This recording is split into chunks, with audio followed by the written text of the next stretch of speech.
Here we are again with our induction cooktop and 4 different types of pans. First we have the aluminum pan, which is real common in the household.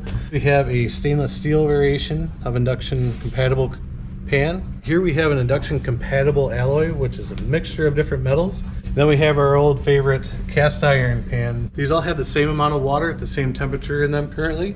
We're gonna go ahead and turn all of these on and see which one boils the fastest. The induction is not actually recognizing the aluminum pan. Aluminum is not compatible with induction because the magnet doesn't stick to it. And as you can see, it's not magnetic. So we can go ahead and take that off because it's not even gonna start warming.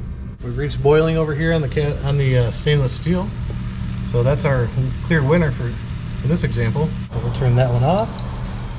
Get that off the cooktop.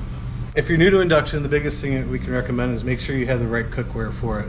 And as you can see here, we had 3 that are compatible with induction cooktops.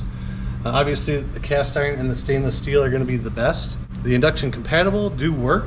However, it just takes a little bit longer to get to those temperatures you're looking for, which we have reached boiling now.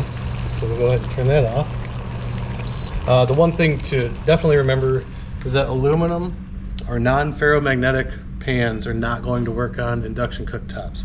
So again, if your magnet doesn't stick to it, it's not going to work with induction.